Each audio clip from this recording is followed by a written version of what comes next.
Ya, di Islam tuh lengkap gitu, ada pedoman, ada segala kehidupan, dan pasti sukses. Nggak ada ceritanya orang nggak sukses. Jadi baru bangun sudah diajarin jadi orang pinter. Wa yatafakkaruna fi khalqis samawati wal ard. Kata Allah tuh, kamu mau kerja di mana sih? Di daratan, di lautan, di udara? Punya rencana nggak? Udah dipikirin belum? Rencananya apa? Mitigasinya apa? Terus itu ada sampai ke akhiratnya nggak? Atau cuma dunia saja? Makanya kenapa yang pertama ditampilkan neraka? Innaka man tudkhilin nara faqad akhzaita.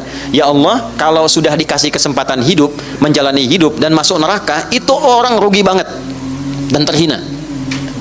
Karena gini, miftahul jannati la ilaha illallah. Kunci surga itu kalimat la ilaha illallah. Kita itu begitu rahmannya Allah sama kita, itu kuncinya udah dikasih. Allah itu udah ngasih kunci surga sama kita. Cuman kadang, maaf, kuncinya nggak dipakai, pintunya nggak pernah dibuka. Makanya keterlaluan kalau ada orang Islam nggak masuk surga, itu keterlaluan. Lihat komen Nabi ya. Ingat, kalau Nabi sudah komen, Anda tinggal subscribe dan like. Kata Nabi, semua umatku akan masuk surga kecuali yang nggak pengen. Oke? Nah, sekarang pertanyaannya adalah, nih, apa pedoman yang harus diikuti ini, mulainya dari mana supaya kita mendapatkan kehidupan yang tadi dijanjikan seperti orang-orang dulu pernah mendapatinya dan viral sampai 15 abad setidaknya sampai sekarang. Mulainya dari mana? Maka dibuatlah 5 pilar. Dari 5 itu pokoknya masuk dulu ke frame-nya, setelah itu 4-nya jalannya yang lebar dan luas. Jalan yang lebar dan luas disebut syariah. Ana adhhab ila hadzal makan fi syari' Bintaro, sektor Sabah. Saya lewat sini di jalan Bintaro yang lebar dari sektor 7. Kalau itu menjadi sifat pedoman yang lapang dan lebar, maka disebut syariat. Oke? Disebut apa namanya? Syariat. Makanya yang satu namanya syahadat, yang 4 syariat.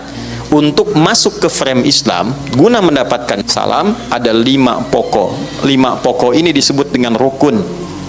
Karena rukun ini ada dalam frame-nya Islam, maka sering disebut dengan rukun Islam. Rukun Islam ada berapa? 5. Satunya kan pengakuan komitmen. Setelah itu apa? Sholat.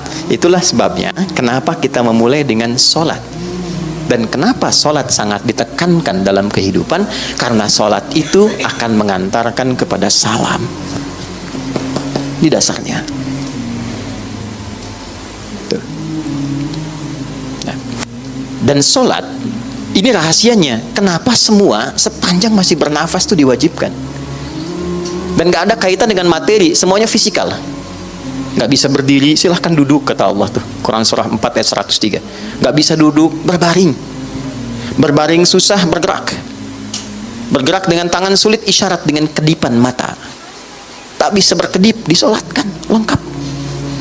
Ya, urutannya sempurna sampai dengan selesai. Nah, kenapa rahasianya? Karena Allah pengen semua keadaan hambanya itu bisa tenang. Anda nggak bisa berdiri, tapi Anda bisa duduk dengan tenang. Anda nggak bisa duduk, tapi Anda bisa tiduran dengan bahagia. Itu ada pada sholat. Makanya sholat itu hebatnya, istimewanya, jangankan sholatnya, tempat yang digunakan untuk sholat itu memberikan aura ketenangan melebihi tempat manapun di muka bumi. Nggak percaya? Saya tanya yang bapak-bapak nih ya, tenang mana di rumah, masuk rumah dengan masuk masjid? Ayo ngaku tuh, nggak usah lihat sana, sini aja. Tenang mana? Masuk masjid, masuk rumah? Masjid.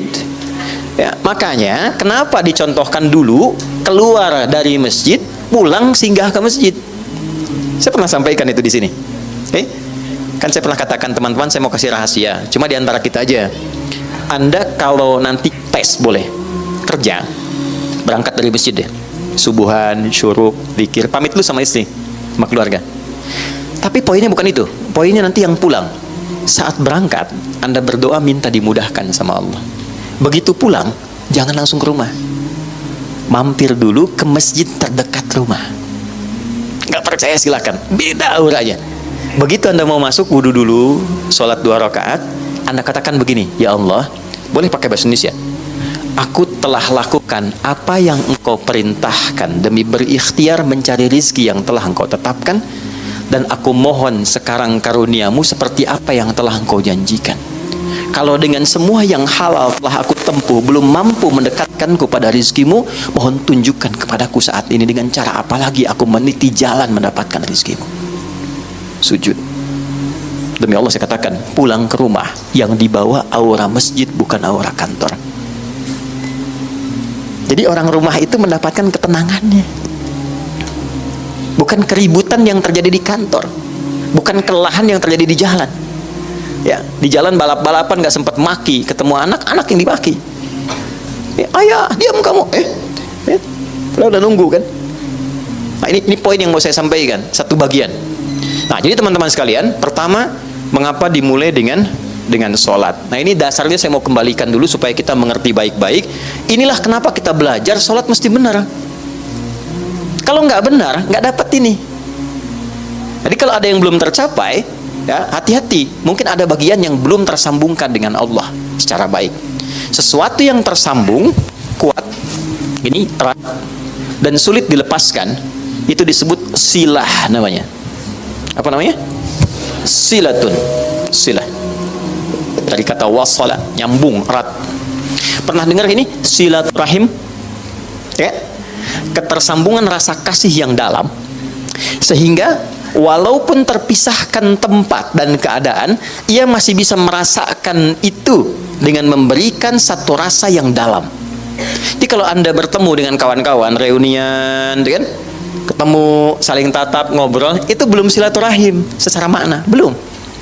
Karena orangnya ada di hadapan kita, kita sapa.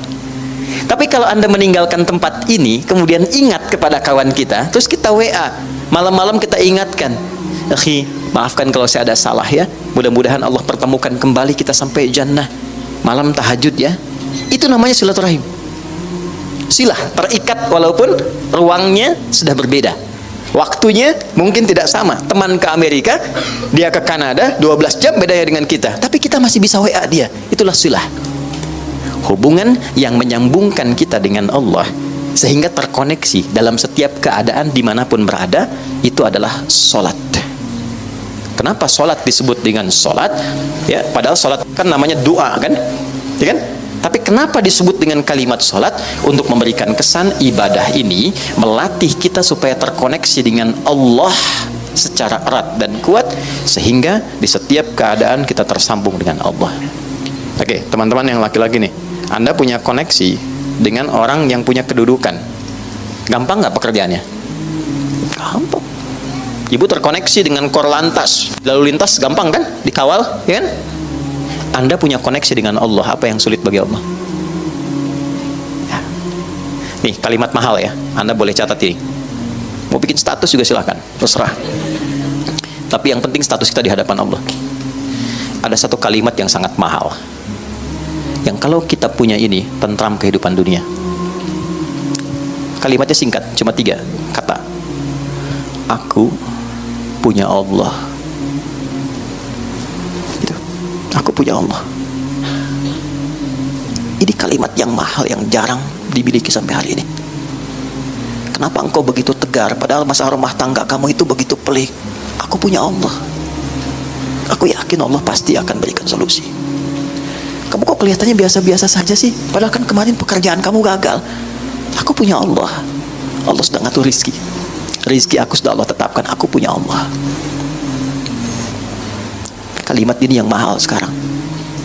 Bilal itu saat dicambuk, suasananya terik, ditimpa batu yang sudah dipanaskan.